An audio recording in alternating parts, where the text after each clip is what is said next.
Hermanos, los invito a abrir las Biblias. Sé algunos ya más tecnificados, algunos andan la Biblia en los celulares, ¿verdad? También pueden encender ahí su celular. Abramos las Biblias, hermanos, en la segunda carta del apóstol Pablo a los hermanos en Tesalónica, segunda epístola de Tesalonicenses. Vamos a leer el capítulo 1, algunos versículos que con la ayuda del Señor esta enseñanza sea de mucha bendición para nuestras vidas. Vamos a leer la palabra del Señor, segunda epístola del apóstol Pablo a los hermanos en Tesalonicenses, Tesalónica, capítulo 1. Leeremos, hermanos, en este momento del versículo 3 al versículo 10. La palabra del Señor nos dice lo siguiente: debemos siempre dar gracias a Dios por vosotros, hermanos, como es digno, por cuanto vuestra fe va creciendo y el amor de todos y cada uno de vosotros abunda para con los demás, tanto que nosotros mismos nos gloriamos de vosotros en las iglesias de Dios, por vuestra paciencia y fe en todas vuestras persecuciones y tribulaciones que soportáis. Esto es demostración del justo juicio de Dios, para que seáis tenidos por dignos del reino de Dios, por el cual asimismo padecéis.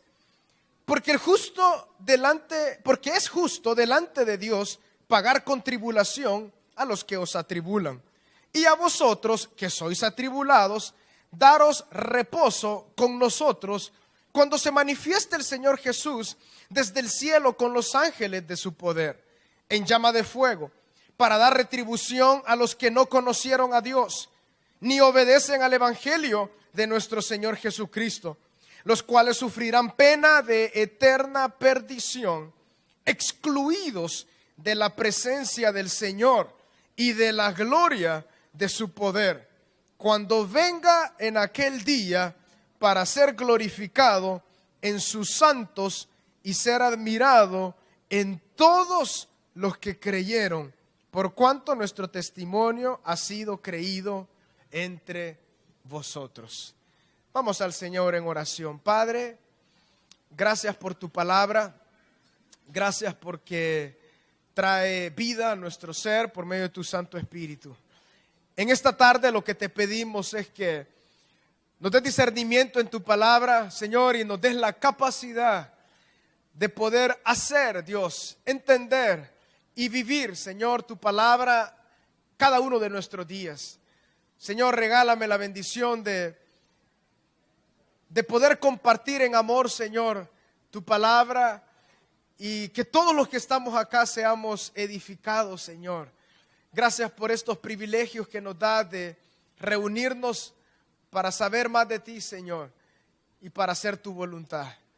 Gracias, Señor, en tu santo nombre, Jesús. Amén y amén.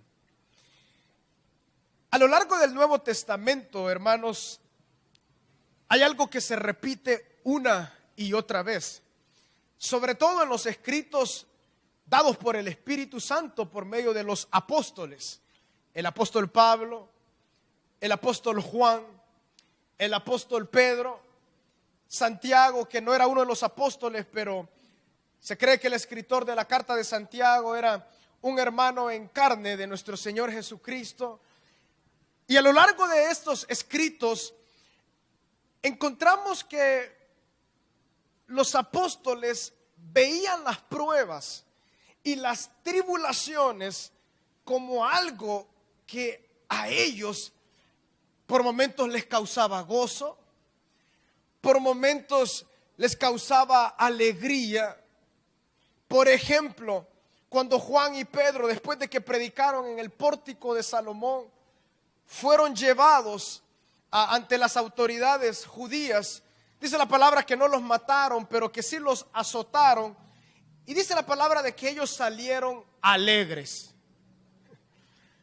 Santiago dice en su carta: hallar por sumo gozo cuando os encontréis en diversas pruebas.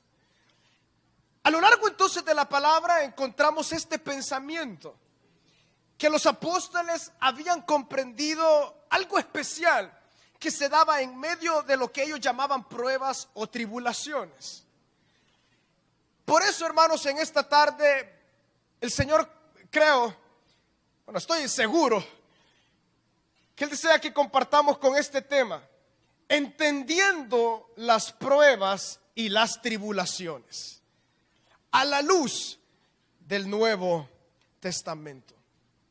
Entendiendo las pruebas y las tribulaciones a la luz del Nuevo Testamento. Frente a nosotros, hermanos, hemos leído un pasaje tremendamente bendecido. Pero dentro de lo que hemos leído hay algunas ideas que tal vez nos parezcan un poco complicadas. Pero así como les decía en la introducción, es la forma en la cual los apóstoles analizaban y pensaban. Y yo creo que no solamente es para ellos, sino más bien es para nosotros. Cuando nosotros logramos entender de mejor forma la voluntad de Dios, creo que eso trae paz a nuestro ser, trae paz a nuestra vida. Y cuando entonces discernimos las pruebas y las tribulaciones a la luz de la palabra del Señor y de la voluntad de Dios, esto puede traer mucho gozo y mucha alegría a nuestro ser. Por eso, en primer lugar, deseo comentarles un poco acerca del contexto que estaba viviendo la iglesia en Tesalónica y el contexto que el apóstol Pablo les escribe a los hermanos. El apóstol Pablo fue ese hombre que Dios levantó para ir y predicar con fuerza al pueblo gentil. El pueblo gentil es aquel que no es el judío. Cuando ustedes encuentran en la palabra judíos y gentiles, gentiles no es una mala expresión o despectiva, más bien es la expresión para aquellos que no son judíos. Por ejemplo, los hermanos en Tesalónica, la mayoría a los quienes se escribió esta carta eran pueblo gentil, no eran judíos. Y el apóstol Pablo predicó en ese tiempo en el mundo conocido, casi en todo lugar. Él iba predicando la palabra del Señor. Él constantemente encontraba oposición a la predicación del evangelio, y no fue la excepción en el caso de la ciudad llamada Tesalónica. Y deseo que vayamos a Hechos capítulo 17 para que analicemos lo que el apóstol Pablo empezó a vivir cuando él llegó a Tesalónica. Dice Hechos capítulo 17 en el versículo 1: pasando por Anfípolis y por Apolonia, llegaron a Tesalónica, donde había una sinagoga de los judíos, y Pablo, como acostumbraba, fue a ellos, y por 3 días de reposo discutió con ellos, declarando y exponiendo por medio de las escrituras que era necesario que el Cristo padeciese y resucitase de los muertos, y que Jesús, a quien yo os anuncio, decía él, es el Cristo. Algunos de ellos creyeron y se juntaron con Pablo y con Silas, y de los griegos piadosos gran número, y mujeres nobles no pocas. Entonces los judíos que no creían, teniendo celos, tomaron consigo a algunos ociosos, hombres malos, y juntando una turba, alborotaron la ciudad, y asaltando la casa de Jasón, procuraban sacarlos al pueblo, pero no hallándolos, trajeron a Jasón y a algunos hermanos ante las autoridades de la ciudad, gritando: estos que trastornan el mundo entero también han venido acá, a los cuales Jasón ha recibido, y todos estos contravienen los decretos de César, diciendo que hay otro rey, Jesús. Y alborotaron al pueblo y a las autoridades de la ciudad, oyendo estas cosas, pero obtenida fianza de Jasón y de los demás, los soltaron. Inmediatamente los hermanos enviaron de noche a Pablo y a Silas hasta Berea. Vemos, hermanos, de primera mano que cuando el apóstol Pablo llegó a la ciudad de Tesalónica, hubo un gran mover del Señor, porque habían personas que venían a los pies de Cristo. Dice la palabra, un gran número de griegos empezaron a llenar y empezaron a reunirse con el apóstol Pablo y con Silas. Y también dice la palabra, muchas mujeres nobles. Dice la palabra, no menciona un número, simplemente menciona no pocos. Eso quiere decir que era un buen número. Ante esta gran bendición, los judíos era algo muy común que hacían con el apóstol Pablo, se lanzaron en contra de él. Pero así como el otro día me comentaba un misionero, a veces para uno de misionero no es fácil en el campo, pero a veces cuando las cosas se ponen peligrosas, uno pues tiene la facilidad de salir de ese país. Es más duro con aquellos que se quedan, porque ellos no pueden salir. Esto es lo que ocurrió en el caso de la ciudad de Tesalónica. El pueblo cristiano empezó a crecer, el evangelio se empezó a predicar y hubo gran bendición. Los que habían creído se quedaron ahí en Tesalónica, pero Pablo y Silas, dice la palabra en el versículo 10, que los hermanos de Tesalónica los sacaron de noche, obviamente para que nadie los viera y los golpeara o los matara, y ellos se dirigieron hacia Berea. Vemos entonces que la iglesia en Tesalónica comenzó con un mover del Señor poderoso, una gran bendición, acompañado de una persecución y de unas tribulaciones tremendas. Solamente por el hecho de creer en Cristo, ellos ya recibían un estigma, ya eran tachados de hombres que no eran correctos para la sociedad. El apóstol Pablo tenía estas constantes luchas con estos hombres. El apóstol Pablo se va, y al menos en la palabra del Señor no tenemos otro relato de que él haya regresado a Tesalónica. Era muy común entonces que ellos se escribieran cartas y por medio de las epístolas ellos mandaran información. Eso era algo muy común en ese tiempo. El contexto en el cual inició la iglesia en Tesalónica, hermanos, fue un contexto no fácil. Los hermanos tenían que soportar a los judíos, los hermanos tenían que padecer persecución. Y así como leímos entonces en la segunda carta, tenemos ya un mejor contexto y el apóstol Pablo en el versículo 4 les dice: nosotros mismos nos gloriamos de vosotros en las iglesias de Dios, porque vuestra paciencia y fe en todas vuestras persecuciones y tribulaciones que soportáis. Eso quiere decir de que cuando el apóstol Pablo se retiró de Tesalónica, continuó la tribulación y las persecuciones para los hermanos. Entendemos que es una lucha no fácil lo que los hermanos tuvieron que pasar en ese tiempo, en ese lugar. Veamos entonces en segundo lugar, para el apóstol Pablo, más bien el Espíritu Santo por medio del apóstol Pablo. En segundo lugar podemos hacernos esta pregunta: ¿qué representaba para el apóstol Pablo estas tribulaciones que los hermanos padecían? Y hermano, y quizás esta enseñanza es directa para aquellos hermanos que están en Cristo, aquellos que permanecen firmes en el Señor, porque estos hermanos estaban firmes en el Señor. Tal vez nosotros no tengamos persecución directa simplemente por llamarnos cristianos. En nuestro país no hay un contexto de persecución, pero estamos de forma continua a veces en tribulaciones. Entonces, en segundo lugar, preguntémonos qué era para el apóstol Pablo las tribulaciones. Espero que los que estamos acá no nos sorprendamos, más bien que logramos entender por el Espíritu lo que estos hombres entendían por las tribulaciones. Versículo 5 en su primera parte: esto es, o sea, las tribulaciones y persecuciones, demostración del justo juicio de Dios. O sea que el apóstol Pablo había entendido que las tribulaciones y las persecuciones que él pasaba era una demostración, en primer lugar, del justo juicio de Dios. ¿Por qué estos hombres analizaban así? ¿Por qué estos hombres pensaban que por la justicia de Dios ellos estaban padeciendo en esos momentos? Y hermanos, esto nos llena de fortaleza. Porque como cristianos, cuando afrontamos tribulaciones, podemos decir: Padre, esto es porque tú eres justo. Pero entendamos por qué el apóstol consideraba que eso era justo. Dice después: para que seáis dignos, tenidos por dignos del reino de Dios, por el cual asimismo padecéis. Porque es justo delante de Dios pagar con tribulación a los que os atribulan, y a vosotros que sois atribulados, daros reposo con nosotros cuando se manifieste el Señor Jesús.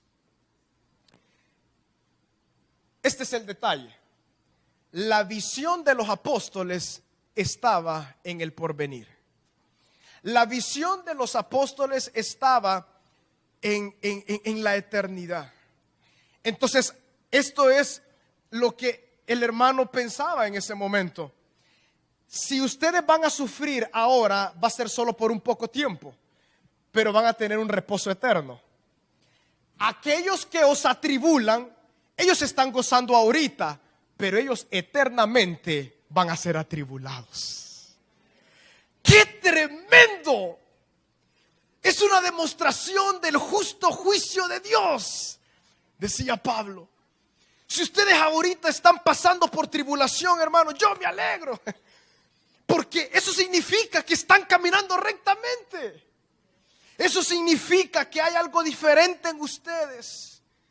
Eso significa que aquellos que no conocen al Señor se han ido en contra de ustedes. Por eso, en primer lugar, ¿qué era para el apóstol?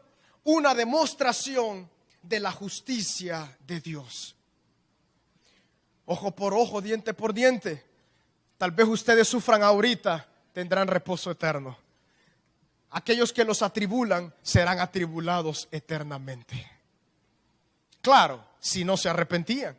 Porque, hermanos, Dios es tan bueno de que sea lo que sea que hayamos hecho, aún Pablo, que consentía la muerte de muchos hermanos cristianos, Dios, por medio del arrepentimiento, se dio de su gracia y él fue salvo. A toda persona Dios puede salvarlo con su amor. No hay ningún pecado que sea imposible para la sangre de Cristo.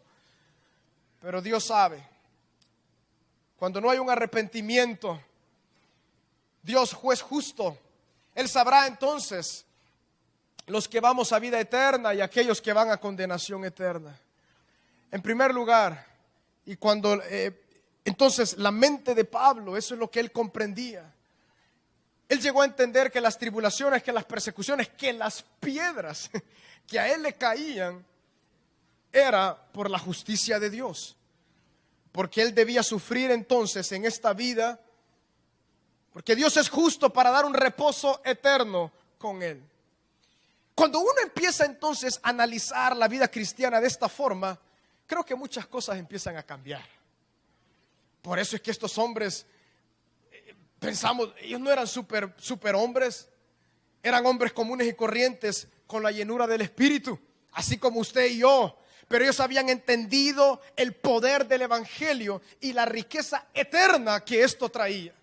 En segundo lugar, ¿qué era entonces para el apóstol Pablo? Las tribulaciones y las persecuciones.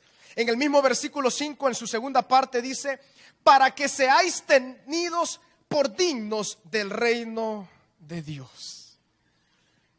En segundo lugar, entonces, para el apóstol, las pruebas, las tribulaciones, las persecuciones era un instrumento para desarrollar dignidad en el reino de Dios. ¡Qué tremendo! O sea, él pensaba, en la medida que yo más padezco, soy más digno de ser llamado un hijo de Dios. Instrumentos para desarrollar la dignidad en el reino de Dios. Hermanos, no lo digo yo, eso es lo que dice la palabra. O sea que el hermano no decía: ay, pobrecitos hermanos, por carta, yo deseo que ya no los persigan. No, de hecho ningún apóstol vemos que decían: ay, que ya cese la persecución. No, siempre el consejo era: soporten la persecución, soporten las tribulaciones. ¿Pero por qué? Porque este hombre había entendido que las persecuciones y las tribulaciones era ese instrumento para desarrollar la dignidad en el reino de Dios. Qué interesante. Es decir, que delante de los ojos de Dios, entre más nosotros, por su gracia y en su amor, soportamos. Eso quiere decir de que nos vamos fortaleciendo. Dignidad para ser llamados hijos de Dios, para ser partícipes en el reino de Dios, al cual Jesucristo por su gracia nos ha transportado. Volvamos a leer el versículo 5. Esto es demostración del justo juicio de Dios en primer lugar, para que seáis tenidos por dignos del reino de Dios, por el cual asimismo padecéis. Como quien dice, hermanos, continúen, porque entre más ustedes continúan, ustedes serán cada vez más llamados dignos de esta bendición. Cuando analizamos, hermanos, este texto y todo esto que estamos en este momento estudiando y analizando, pensando, es tan cierto. Los hijos de Dios han sido llamados del reino de las tinieblas al reino de Dios, al reino de su Hijo Jesucristo a precio de sangre. Ninguno de los que estamos acá pagó por la salvación. Ninguno de los que estamos acá ha tenido que batallar hasta la sangre, como dice Pedro, por la salvación. Más bien se recibe por medio de la fe en la obra de Cristo. Pero aunque se recibe por la fe gratuitamente, dice Romanos, por la gracia de Dios, de verdad que esto requiere de gran esfuerzo. No un esfuerzo de intentar alcanzar la gracia de Dios, sino un esfuerzo en la gracia de Dios para vivir en la voluntad de Dios. Y hermanos, que nosotros de igual forma podamos llenarnos de este pensamiento por el Espíritu. Si yo padezco, esto es una demostración del justo juicio de Dios. De ninguna forma, hermanos, deseo que nada se contradiga y lo que estamos hablando se malinterprete. Pero hay cosas, hay luchas del cristiano que tiene que padecer constantemente, las cuales, así como estos hermanos, no hay necesidad de retroceder. Estos hermanos no retrocedían. Con el apoyo de los apóstoles y de sus guías espirituales, decían: hermanos, esto es la justicia de Dios. Esperen el reposo eterno. Allá vamos a reposar eternamente. Pero en este momento, si tenemos que padecer, tenemos que padecer. Y vamos a ser llamados dignos de ser parte del reino de Dios. También deseo aclarar que estas luchas, hermanos, era por el hecho de que ellos habían alcanzado la gracia de Dios y eran hombres y mujeres cristianos. No me refiero a consecuencias, por ejemplo, de un pecado. Esas no son tribulaciones. Esas son consecuencias de nuestros errores. Tribulaciones, persecuciones, es aquello que llega por simplemente seguir a Cristo. Pero las consecuencias de nuestro pecado ya en Cristo, soportémoslas también, ¿verdad? El Señor nos ayuda. Pero no son llamadas persecuciones consecuencias de nuestros errores. Más bien por el hecho de ser llamados hijos de Dios. Por eso, y ese corito muy bendecido, mira cuál amor nos ha dado el Padre. La primera carta de Juan, capítulo 3. Mira cuál amor nos ha dado el Padre, para que seáis llamados hijos de Dios. Por eso el mundo ya no nos conoce, porque a Él no le han conocido. ¿Por qué se iba el mundo en contra del apóstol Pablo y de todos los hermanos que venían a Cristo? Porque el mundo no conoce a Cristo. No pensemos nosotros de igual forma que el mundo nos aplauda simplemente por seguir a Cristo. Al contrario, debemos de saber que del mundo recibiremos rechazo, del mundo recibiremos burla, pero delante de Dios hay una bendición tan grande y recibiremos reposo. Aleluya. Esa es la verdad del Señor. En tercer lugar, siempre en estos textos, ¿qué se generaba en los hermanos por medio de estas persecuciones y tribulaciones? Vimos entonces en primer lugar un poco de lo que ocurría en la ciudad de Tesalónica, el contexto del apóstol Pablo. En segundo lugar vimos qué era para el apóstol las tribulaciones y las persecuciones. Veamos ahora ¿qué generaba en los hermanos de Tesalónica estas tribulaciones, estas persecuciones? Que es lo mismo que genera en usted y en mí. En primer lugar, el versículo 3 dice lo siguiente: debemos siempre dar gracias a Dios por vosotros, hermanos, como es digno, por cuanto vuestra fe va creciendo. Yo creo que todos los que estamos acá conocemos los atletas de alto rendimiento de muchos deportes que existen, ¿verdad? Hoy en día se celebran, hay muchos deportes. Pero por ejemplo el atletismo. El atletismo es un deporte que requiere mucha fuerza, mucha agilidad, requiere comer bien, pupusas una vez al año, ¿verdad? Ensaladitas todos los días. Pero los atletas hay algo muy interesante. Ellos se someten a prueba para alcanzar los tiempos que ellos desean, ¿verdad? Como para batir un tiempo que es tan difícil, ellos se tienen que someter a prueba una y otra vez. Este es el mismo pensamiento que el apóstol Pablo tiene en mente cuando dice: hermanos, en primer lugar, ¿qué genera en ustedes? Que la fe crezca. Cuando nosotros le pedimos a Dios, Dios, aumenta mi fe. En otras palabras, estamos diciendo: Padre, envía esos momentos duros para que yo pueda creer más en ti, para que yo pueda confiar más en ti. ¿Qué generaba entonces en los hermanos por el testimonio del apóstol? Que la fe de ellos iba creciendo. Eso quiere decir de que el apóstol consideraba: las persecuciones están presentes, eso quiere decir que los hermanos están fieles y su fe va creciendo. Es muy duro, pero es la verdad. ¿A dónde se prueba la fe del Hijo de Dios? En esos momentos duros. Tristemente, pero hay, y que el Señor nos ayude en esos momentos duros, embates, ¿verdad? De prueba tremenda, de tribulación. Porque es muy común el dicho, ¿verdad? Hoy entre el pueblo de Dios: no, aquel hermano no aguantó la prueba y se apartó. No, nuestro hermano se quedó en el camino, se ha apartado, porque se puso muy difícil el camino. Y eso es una verdad. Pero hermanos, la fe real, la fe sincera, la fe genuina, se pesa entonces en la prueba, en la tribulación. En el caso de estos hermanos, entonces, en primer lugar, su fe iba creciendo en medio de estos momentos tan duros que ellos vivían. En segundo lugar, en el mismo versículo 3, después dice: y el amor de todos va creciendo, y cada uno de vosotros abunda para con los demás.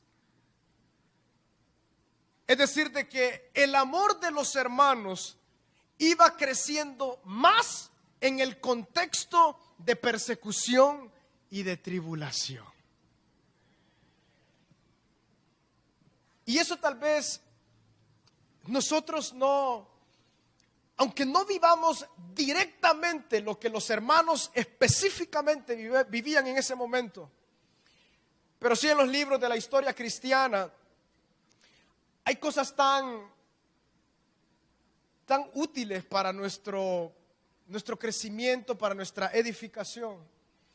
Como por ejemplo, la historia cuenta de que en la ciudad de Roma, en el país de Italia, hasta hoy en día, hay catacumbas bajo la ciudad que vienen a ser como pasadizos abajo de toda la ciudad. Y esto está en muchos libros y en información hoy en día. De igual forma, se puede visitar las catacumbas, pero era algo inmenso.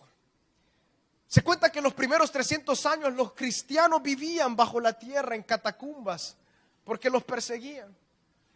Yo me imagino cómo eran esos cultos de poder ahí en las catacumbas. ¡Ajá!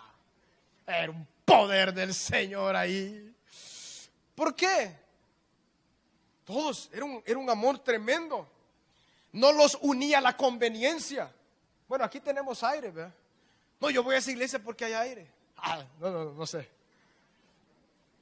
Los unía el amor. Tú y yo Somos de la misma sangre, sangre real, linaje real, real sacerdocio, pueblo santo. Ellos se reunían ahí. El amor crecía. Y por eso el apóstol Pablo entendía eso. El amor en ustedes crece en la medida que soportan las tribulaciones, en la medida que soportan la persecución de estos hombres que están acechando contra su vida. Por eso, en segundo lugar, ¿qué genera las tribulaciones y las persecuciones? Un amor sincero por los demás.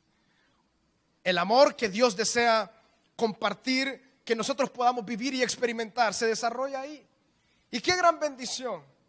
Yo sé que nuestro amor, hermanos, a veces es quebrantable. Somos frágiles en esa área. Fallamos muchas veces.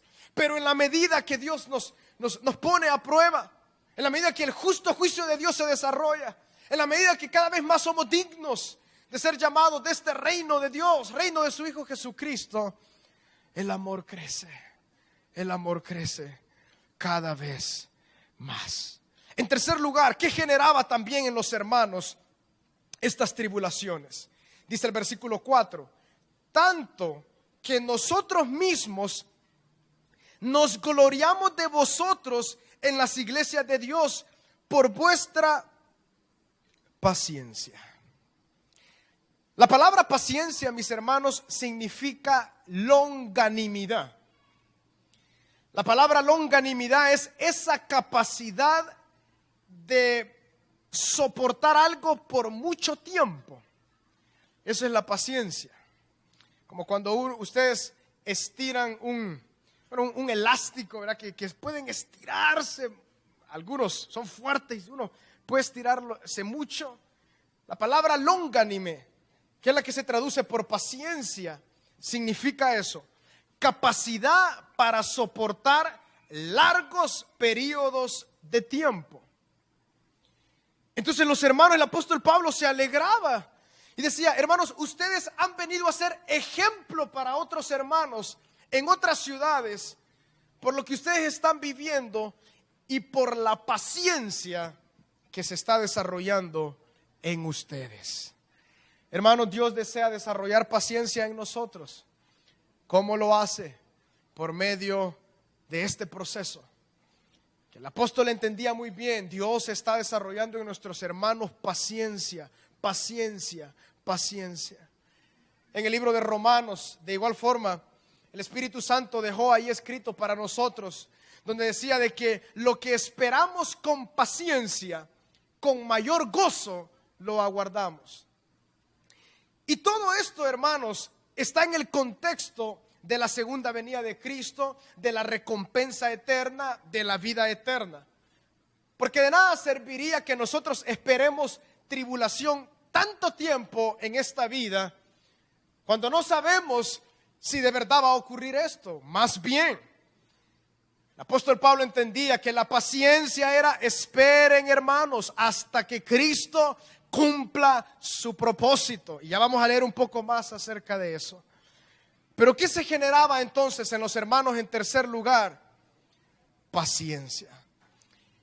En cuarto lugar y último lugar, aunque pueden haber muchas otras cosas, en la primera parte del versículo 4 dice: tanto que nosotros mismos nos gloriamos de vosotros en las iglesias de Dios. ¿Qué generaba también las tribulaciones entonces? Una causa de orgullo en los hermanos. Claro, un orgullo positivo, no un orgullo negativo. Es como cuando un padre está orgulloso de su hijo porque está dando los primeros pasos, ¿verdad? Como cuando un padre está orgulloso de su hijo porque ha alcanzado algo. De igual forma, el apóstol Pablo, siendo un padre espiritual para los hermanos en Tesalónica, porque, por decirlo así, él fundó la iglesia ahí. Él estaba muy orgulloso y se gloriaba en Dios de que los hermanos eran hermanos tan bendecidos, que soportaban. Entonces, ¿qué genera también esto? Genera orgullo, genera bendición. Causaba gran gloria en el apóstol de que los hermanos estuvieran fieles. De igual forma, en nuestro contexto, ¿qué generan las pruebas? Es decir, una alegría, un gozo, un orgullo, que nosotros podamos caminar perseverando en el Evangelio de nuestro Señor Jesucristo. Después, hermanos, en cuarto lugar, analicemos el juicio que el apóstol Pablo tenía en mente que iba a darse, y es lo que le dice a los hermanos. Entonces, en cuarto y último lugar, analicemos el juicio que el apóstol Pablo menciona acá en el versículo 7. Empezamos desde el versículo 6 para tener un mejor contexto. Dice: porque es justo delante de Dios pagar con tribulación a los que os atribulan. Hermanos, no se preocupen si hay alguien que le está atribulando y le hace la vida pedacitos. No se venga usted, deje la venganza a Dios. Y si no ve esa venganza hoy en día, hermanos, eternamente déjeselo al Señor. Pero eso es lo que el apóstol Pablo entendía. Porque él no se levantaba y respondía ante sus perseguidores, porque él sabía que los que lo atribulaban, Dios sabía qué hacer con ellos. Porque es justo, dice el versículo 6, entonces delante de Dios pagar con tribulación a los que os atribulan.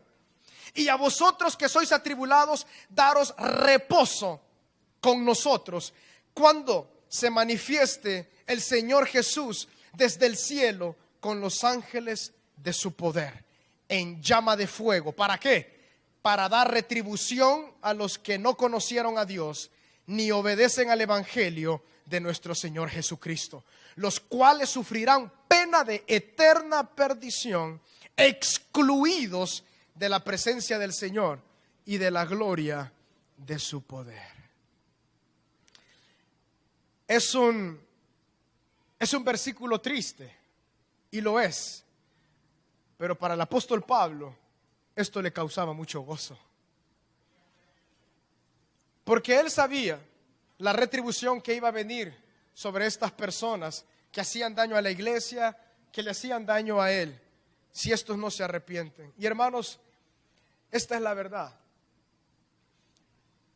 Y esta es la verdad, y es algo duro.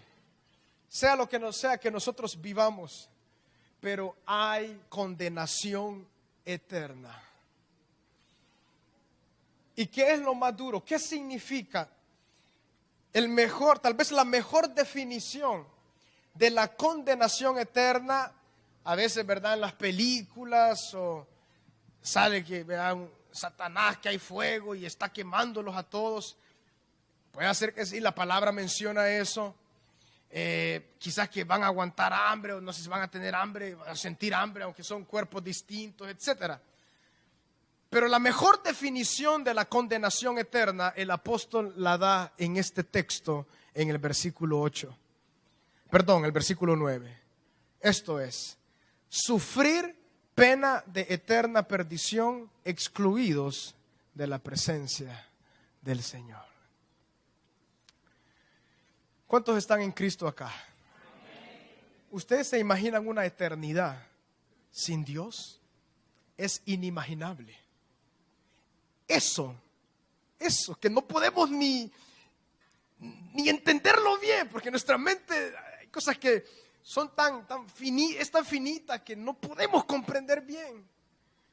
Pero podemos hasta cierto grado entender, sobre todo ahora que estamos en Cristo, ¿qué será una eternidad excluidos de Dios?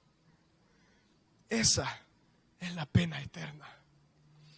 Por eso, ese era el motor que movía al apóstol Pablo. Él lo menciona constantemente. Dos cosas movían su corazón: el amor de Dios y el justo juicio de Dios. El amor de Dios y el justo juicio de Dios. ¿Qué mueve la iglesia a hablar de Él, a evangelizar, a abrir grupos, a tocar puertas? Nos mueve el amor de Dios y el justo juicio de Dios. Sabemos que si alguien se va y su vida no ha sido entregada a los pies de Cristo y sus pecados redimidos en la sangre de Cristo, solamente Dios sabe qué ocurrirá. Pena de eterna perdición.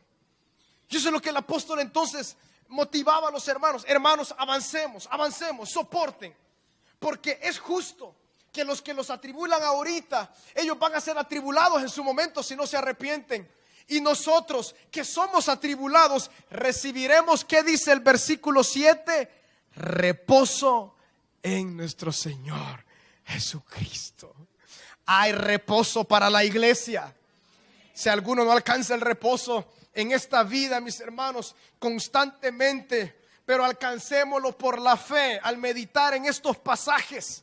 Como los hermanos motivaban a las iglesias a que continuaran por medio de entender lo que viene más adelante. Decía el apóstol Pablo, no viendo las cosas temporales, lo que se ve, más bien lo que no se ve, lo que es eterno. Y una cosa yo sé, decía el apóstol Pablo, las presentes tribulaciones no son comparables con la bendición y la gloria eterna que ha de manifestarse en vosotros cuando Cristo aparezca. ¡Qué bendición más grande! Concluyamos entonces leyendo el versículo 10. Después de explicar la eterna perdición, menciona el versículo 10. Cuando venga, hablando acerca de nuestro Señor Jesucristo, en aquel día para ser glorificado en sus santos. Aleluya. Y ser admirado en todos los que creyeron. Esa es su recompensa y la mía. Cuando Cristo venga, Él será glorificado en nosotros y lo vamos a admirar. Hermano, ahí ni se preocupe toda tribulación. Ya estuvo, ya entramos en el reposo eterno. Entonces, hermanos,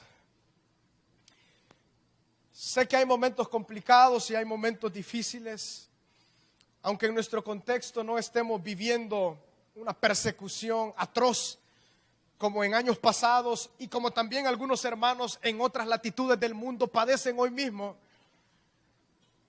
Pero podemos entender algunas cosas, que las tribulaciones son una demostración del justo juicio de Dios, porque la balanza, la justicia de Dios denota lo siguiente, que los que son atribulados ahorita recibirán reposo eterno.